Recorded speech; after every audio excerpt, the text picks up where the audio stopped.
and welcome to the Sangamon Experience. My name is Ann Mosley. I'm the director and curator of the Sangamon Experience at UIS. This week, we continue our series on Community Trailblazers, Women of Sangamon County, where we tell you stories about amazing women who made great strides here in Central Illinois that impacted their communities, but also impacted the state and the nation as well. Last week, we spoke quite a bit about the pioneer women who came and settled in Sangamon County.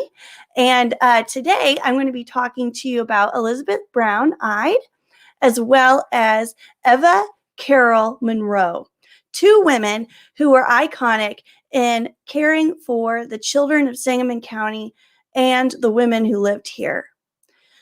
These two women were chosen because they are women who cared, women who looked at a need in their community and met that need by using their influence, their knowledge, and also by assessing their community and seeing what would best fit to help the population that they lived in. Now, the program that I'll be presenting today is very short. These two iconic women deserve so much more time than what I am giving them today. But I encourage you as listeners that if you learned something in this program that encourages you or makes you want to learn more, I will have a listing of books that you can draw on afterwards. I would also want to add that today is also St. Patrick's Day. So I hope that all of you are wearing your green. But also I wanted to kind of give you a little bit of Irish history here. Now, the time that Elizabeth Brown Ide was living in Sangamon County, there was a large population of Irish immigrants.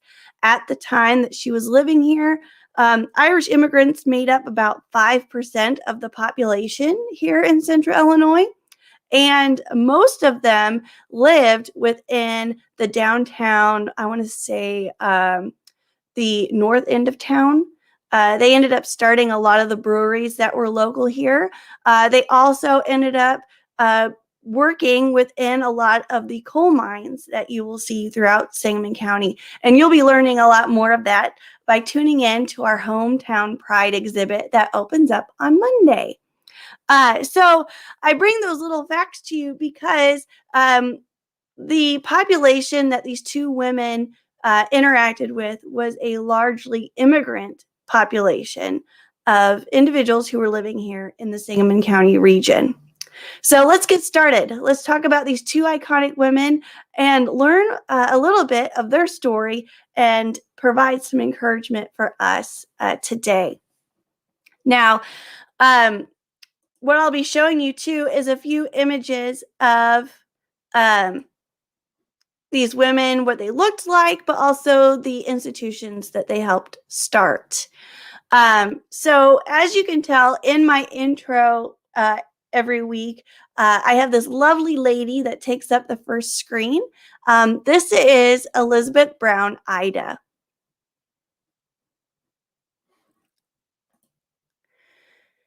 Now, Sangamon County in the 1870s, when she was actually born, she was born in 1873, and she was born into a very financially suited family, a family that could take care of themselves.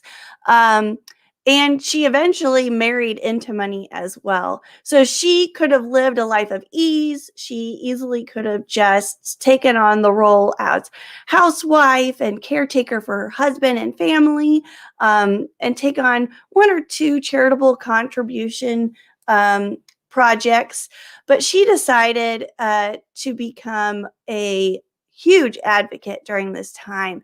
And looking at her parents, it's not a huge surprise.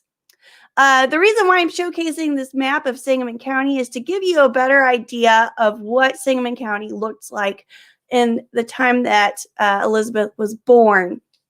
It was made up of a variety of different townships. Most of these townships were founded around the I want to say the 1860s.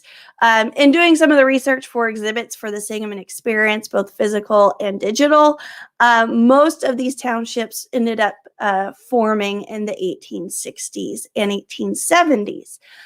Even though there were towns already incorporated, a lot of these townships ended up being divided up later on. Now, Miss Elizabeth was born to Christopher Brown and Carolyn Osley Brown. Both were community activists. Christopher Brown was a prominent Springfield attorney. He also helped found the Betty Stewart Institute, which is a school for girls, in memory of his wife, who passed away. Now, Betty's school was used quite frequently among the socialites within the Springfield area. And it's no surprise that Elizabeth actually attended Betty Stewart's school. Now, at the age of 23, Elizabeth married a Francis P. Ide, the son of Albert Ide, a pioneer of electrical generation. So he was very much involved in the newest technology at the time, which was electric. Now, he followed his father into the management of the A.L. Ide and Sons Engine Works. So if you're interested in more of the businesses within the Springfield area, I encourage you to tune in to our Hometown Pride exhibit, because there's a special business section of that exhibit where we talk a little bit about the Ide Engine Works. Now, Elizabeth began her movement in the social work area as a Sunday school teacher. And she ended up forming the Home for the Friendless, which housed children and a few women. Now, the children that were here, most of them were homeless. A lot of them were orphans.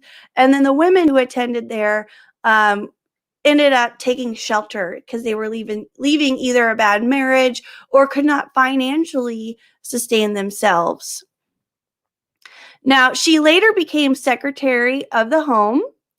And while she was a teacher there, she ended up becoming one of the home's board of lady managers. And she found out that the ladies had not been managing the home for the friendless very well. It was not very organized. A lot of documentation was not being recorded. And also, a lot of the papers were just not in a state where they could easily be accessible and used.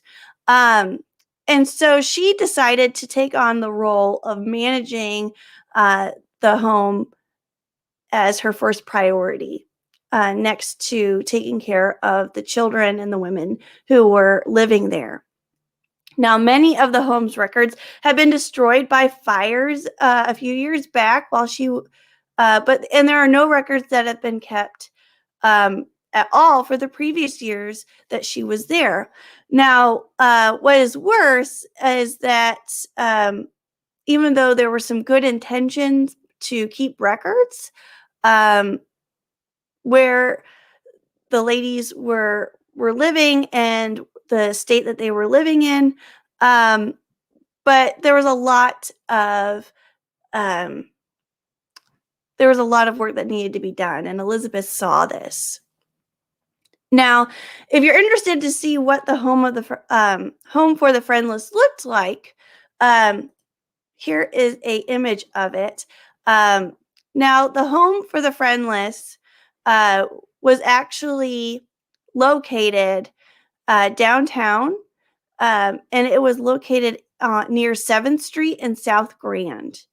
So if you're familiar with the Springfield area, it is quite close to 7th and South Grand. So it was kind of a bit south of the Lincoln home today. Now, the original home was built in 1865, but eventually was demolished in around 1935. And the home was initially founded by Reverend Francis Springer, and it was for those who were destitute after the Civil War. There was a series of accounts that were written by Mary Humphrey for the Journal of the State Historical Society, and that's where I found a lot of the research for this presentation. And she also ended up talking a lot about the home organizers, as well as some personal experiences that were kept by the women and children that were there. And the General Assembly and prominent Springfield citizens ended up giving a lot of donations, and the property that the building was eventually built on to fit the need of those who were in need of home, shelter, and care. And that's how the Home for the Friendless was started. Now, according to one report that Mary Humphreys ended up recording, she said some contributions were as large as giving funds and donating of the land, but they could also be as significant as donating a sleigh ride for the children, candy canes. You have ginger snaps, watermelons, a loan of a cow for a summer, bread from the Democratic National Convention. They also had Christmas fairs, and they had 3 days of, excuse me, of Christmas celebrations at the Capitol Rotunda. So there was a lot of fundraising that was done to make sure that this home was well cared for and the individuals living there had what they needed. Now, one issue that the home did have is there's no record or recollection that they cared for illegitimate children or Black children. And this became an issue.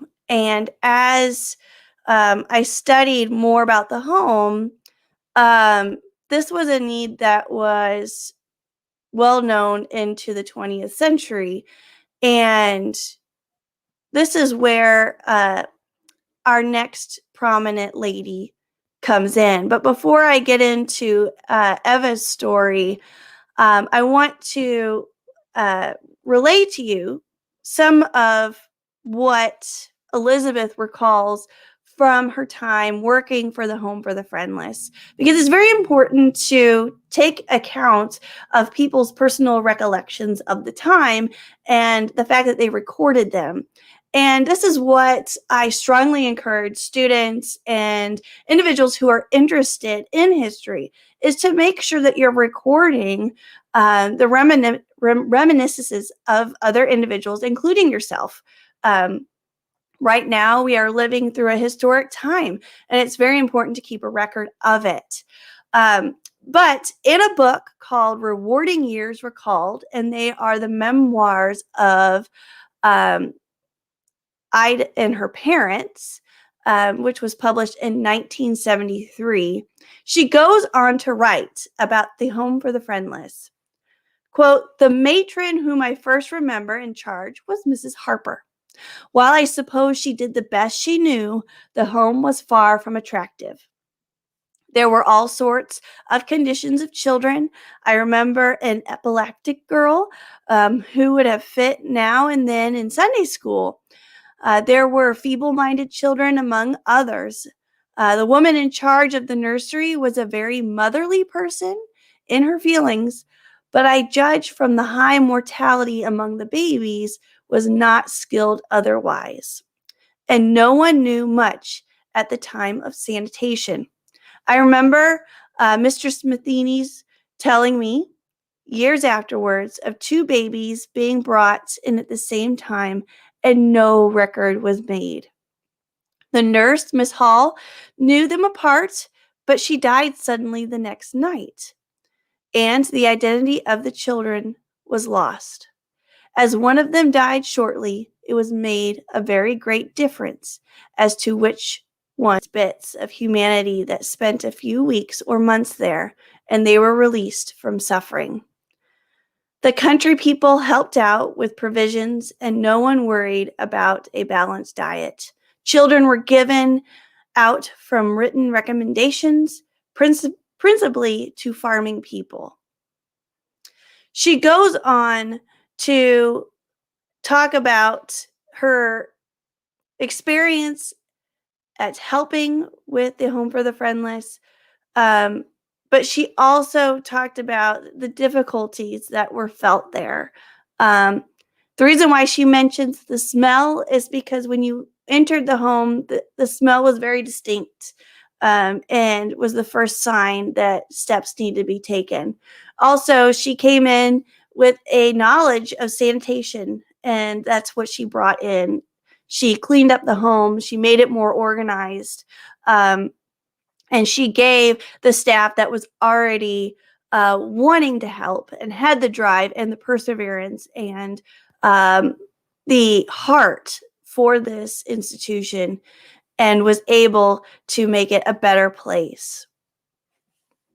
Now, she didn't just take a look at what was needed to organize the home, but she also looked at what the community needed.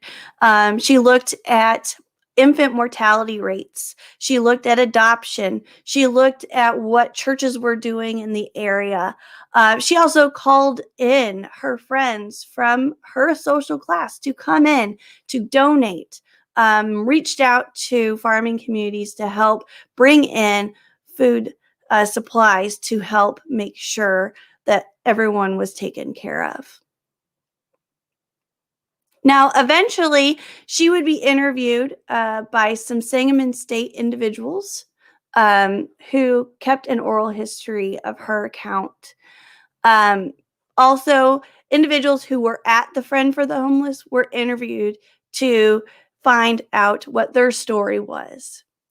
And in addition to that,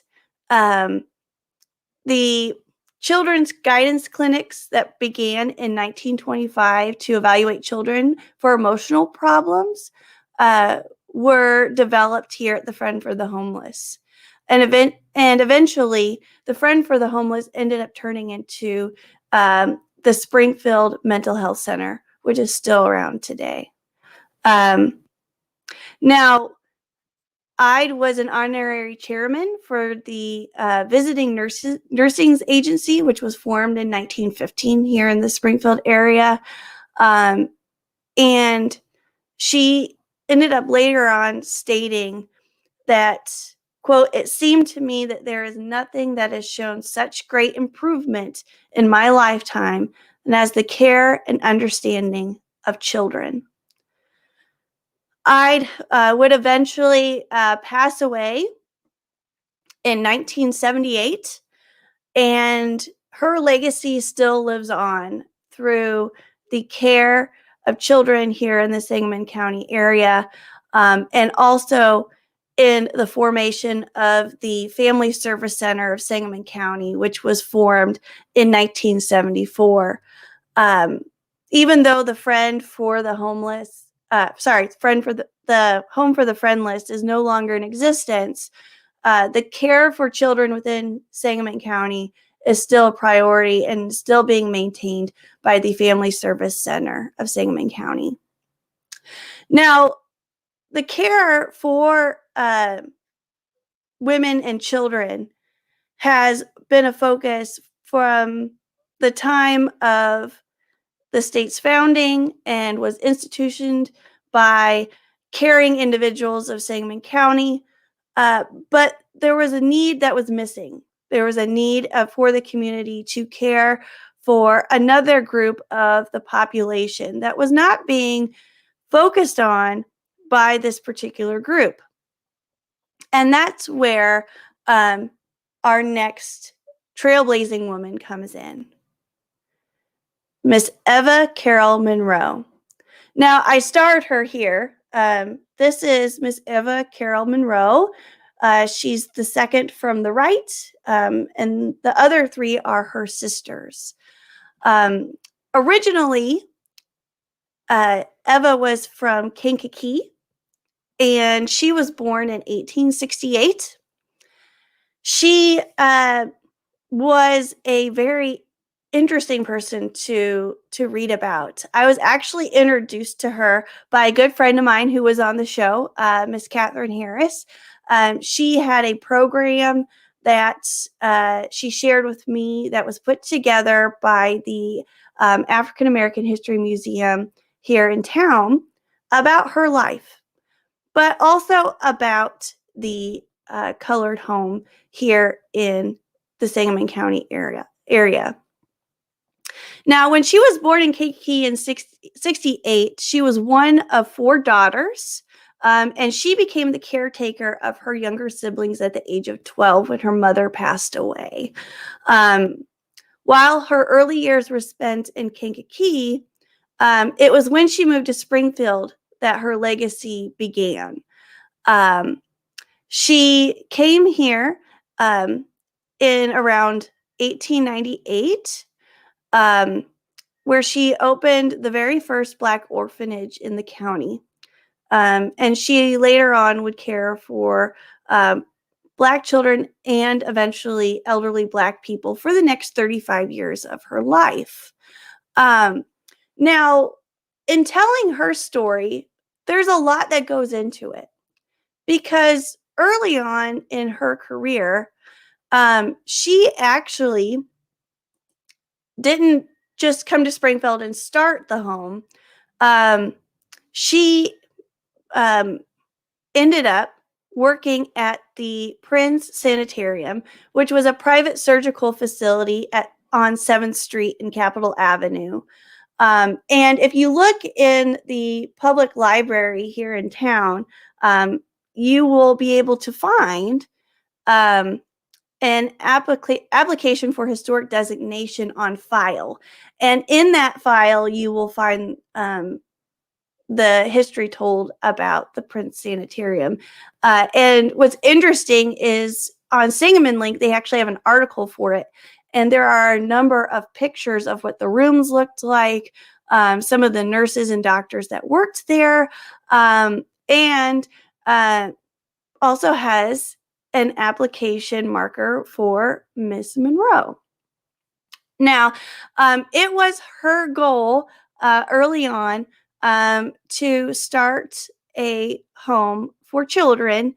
And the idea came about while she was working at this sanitarium. Now, given it was private, they did have a number of local community individuals who were seeking care there. Now, on the application, it says, quote, Mrs. Monroe spotted several ragged little children on the street.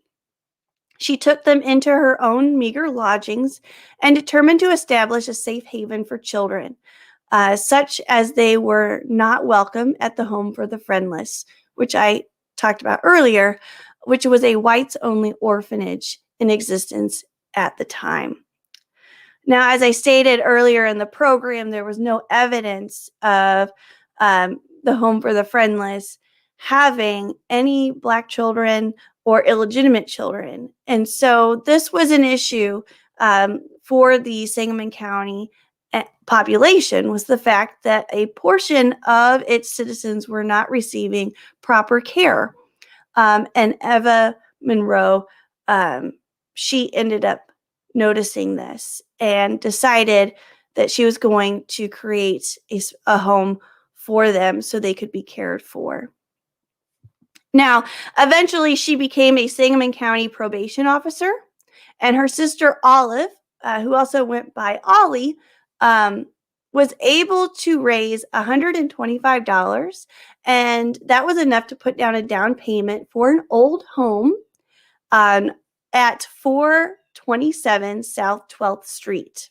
Now, the building is still there, but it is in need of some care.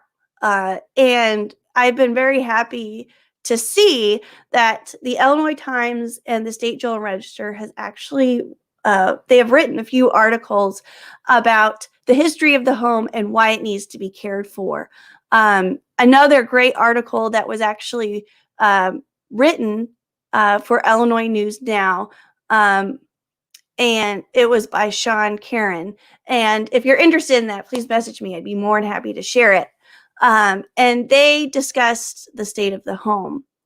But what's so important about this story is the fact that she made it a family project. So she and her sister Ollie worked together to purchase this home and make sure that it was started. It was quoted later on that she took in children and elderly women and traveled the state soliciting anyone who would listen for money, coal, straw, or furniture for the drafty old house. Now, in the application, it states that they were able to raise the funds for it. They were able to make sure that the population was met.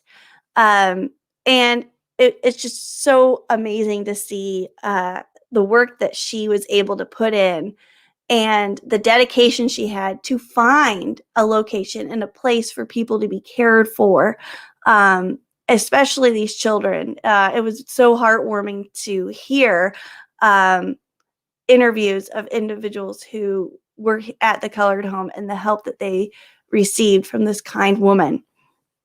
Now, finally, her efforts caught the attention of Mrs. Mary Lawrence, and the two struck up a partnership, and it was the lead up to the success of the colored home here in Springfield. Now, if you're wanting to know who Mary Lawrence was the wife of a former Springfield mayor. I'm going to mess this name up, Ruea Lawrence. And Monroe wanted to set out to construct a new building for what had become known as the Lincoln Colored Old Folks and Orphans Home. Funds to pay off the mortgage for the old home and to build a new facility came from a combination of fundraising among local African Americans and a major contribution from Lawrence, who took the title of the home. Now, the home had 37 inmates, and it had they were lived-in tenants.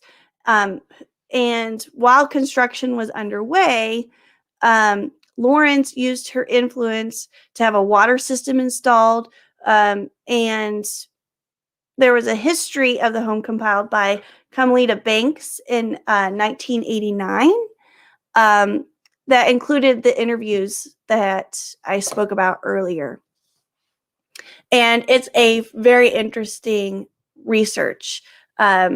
It's wonderful to take a look through it because I fully believe personal accounts always make a story so much more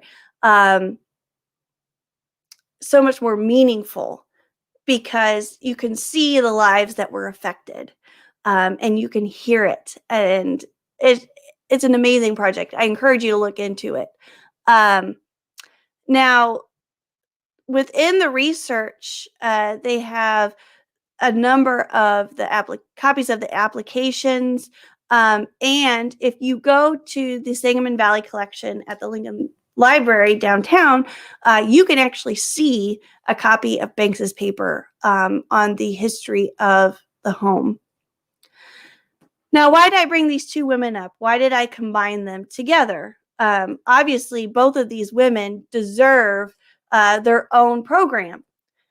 Well, I put them together because I wanted to showcase two women who focused on the need of their community, specifically children and women within Sangamon County. And even Monroe went outside Sangamon County to find funding and to find support and individuals who needed it. And the reason why I put them together is because I feel like this is a learning moment that we can have by seeing two women who were so determined to meet the need and do whatever it took to find a building, to raise funds, to become organized, and to see the needs that their community needed by just observing and doing the necessary work. And I wanted to bring up these two women together because they could have accomplished so much more if they were to team together, combined efforts, by combining their funds, by combining their resources. They would have been able to care for the county's children and women and those in need by focusing on the social constructs and mending the bond of a community that was divided. So I hope that in the future, we can use these two women as examples of looking at our community closely, seeing a need and trying to meet that need by working together, by finding like-minded individuals who are looking to preserve the lives and legacies of individuals here in Sangamon County. Also, I want to highlight specifically the fact that those legacies are still here today. You can still see the colored home. The building is still standing. It's in need of funds. It's in need of repair. And there's an active campaign going on right now trying to raise funds to preserve this building. So if you're looking at contributing, I encourage you to reach out to the African American History Museum here in town, and they'd be able to point you in the right direction. In addition to that, the legacy of Elizabeth Brown Ide is still around today as well. If you look into her history and the interviews that she has done, the family services community is very close-knit, and that's another wonderful organization that works hard into making sure that the children and those in need here within the county are taken care of. So I hope that you've been able to learn a little bit more about Elizabeth Brown Ide and the Home for the Friendless, but also with Eva Carroll Monroe, where you're able to see another need that was met, but also realizing that these two women, while being iconic and left amazing legacies, encourages us all to see others working towards the same goal that we are trying to strive, and that is becoming a more united and cared for community and citizens within Sangamon County. So I hope you learned quite a bit. Again, like in all of my programs, I encourage you to reach out to the Sangamon Experience if you have that you would like to tell about the Sangamon County area and the legacies that you see unfolding today, but also legacies that you've grown up with. And I want you to reach out with your Sangamon stories. But also, if you want to dive in more into Sangamon County's history and to learn about the iconic men and women and organizations that make up Sangamon County's rich local history, I encourage you to look at Sangamon Link. Sangamon Link is kind of like your encyclopedia for Sangamon County history. And I encourage you to look at the articles that they have there. In addition to that, online, I know that we're in the state of social distancing, and we are now verging back out into the public. I encourage you to reach out to the Sangamon Valley Collection and even go to the library's websites and look at the digital archives that they have. It is a treasure trove. And they are also seeking individuals to reach out about information about some of their photographs that are fairly recent. They're from the 50s onward. So if you're interested in working with the Sangamon County Historical Society or the Sangamon Valley Collection, I encourage you to reach out to them. They have a wealth of knowledge. They've been so helpful in pointing out some of the key records that tend to be overlooked for the most part. And it is our hope to bring them out and showcase them and highlight the amazing work that they've been doing, not only in the Sangamon Valley Collection, but also with this other institutions that make up Sangamon County. And I encourage you to reach out to them, but also submit your own story. I know that the month of March, we've been receiving a few of them, and you'll be able to see them online March 22nd, where we will have our Hometown Pride exhibit. Now, next week, we will be discussing more iconic women in our series of Community Trailblazers, the Women of Sangamon County. Next week, we'll be highlighting women in medicine. So women who have been nurses, have been doctors, and have taken it as their calling to care for the sick here in Sangamon County. So stay tuned for that. Again, I want to thank everyone for coming and viewing the program, and those who will watch it after it's been recorded. And I hope you have learned quite a bit, and stay tuned for more amazing, rich local history here at the Sangamon Experience on our social media pages. And I hope that you will tune in to our special digital exhibit as well, coming March 22nd. And our next live program with Miss Erica Holtz, who is in charge of the fine arts history over at the Illinois State Museum. She'll be here talking about the archives and collections at the Illinois State Museum that are connected to Sangamon County's women. So tune in next time for our future programs, and you have an amazing day, and learn more about your local history and reach out and become a part of the story.